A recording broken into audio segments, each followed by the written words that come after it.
Recipe Solanki. આજે બનાવશું આપણે રસાવાળું બટેકાનું શાક। તો આપણે બનાવવાની શરૂઆત કરશું તો આદુ, મરચી અને લસણ આ ત્રણેય વસ્તુ આપણે ખાંડી લઈશું।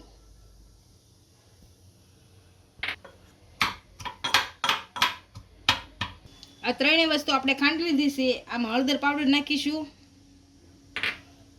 લાલ કશ્મીરી પાવડર નાખીશું અને ધાણા જીરું પાવડર નાખીશું। આ ત્રણેયને આપણે મિક્સ કરી લઈશું। આમાં થોડુંક પાણી નાખીશું।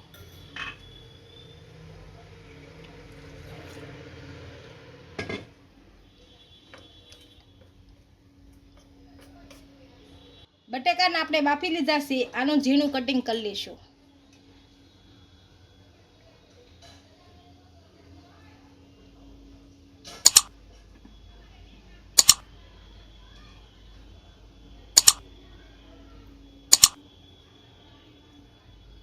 આ રીતનું કરી લેવાનું ઝીણું કટિંગ। આ ભેગા હોય તો આમ ખુલ્લા ખુલ્લા કરી નાખવાના।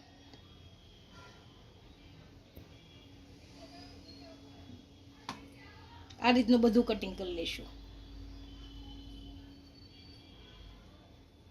બધા બટેકાને આપણે કટિંગ કરી લીધું છે અને થોડાકને ક્રશ કરી લીધા છે, કેમ કે ગ્રેવી જાડી થાય એટલા માટે। આનો હવે વઘાર કરી લઈશું। આપણું તવલું મૂક્યું છે અને તેલ નાખ્યું છે। તેલ ગરમ થઈ ગયું છે। આમાં હવે રાઈ નાખીશું।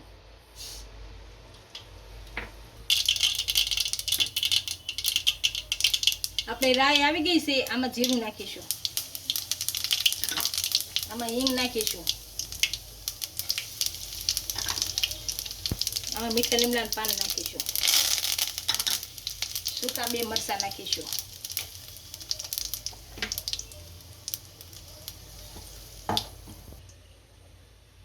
આપણે જે લસણની ગ્રેવી કરી હતી એ નાખી દઈશું।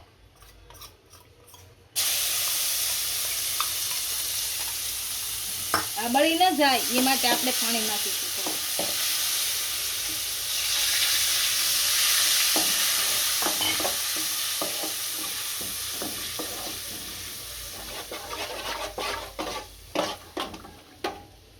હવે જે ટમેટાની પ્યુરી છે એ નાખી દઈશું।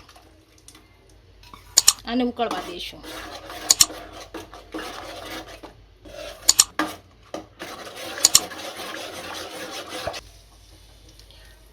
આ ટમેટાની પ્યુરીને આપણે 5 થી 6 મિનિટ સુધી સારી શેકાવા દઈશું। ટમેટાની પ્યુરી આપણે સડી ગઈ છે। આની અંદર બટેકા નાખી દઈશું।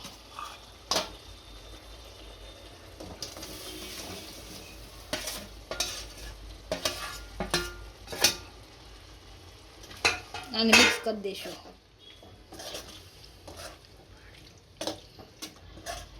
થોડુંક ગરમ પાણી નાખીશું।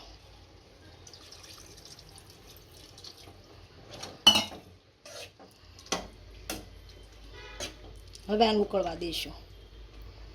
આપણું શાક સારી રીતના સડી ગયું છે। આની ઉપરથી આપણે મીઠું નાખી દઈશું। જો આમાં તમે ગોળ નાખવો હોય તો પણ નાખી શકો છો।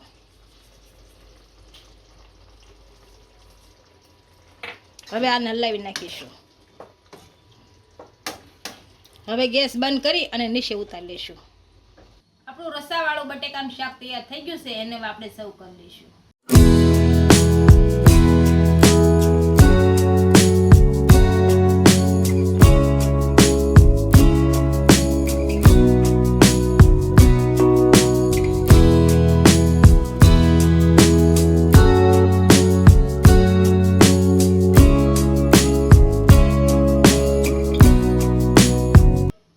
વિડીયો ગમ્યો હોય તો વિડીયોને લાઈક કરી દેજો, ઇન્સ્ટાગ્રામ અને ફેસબુક પર ફોલો કરી દેજો। મળીએ નવા વિડીયો સાથે।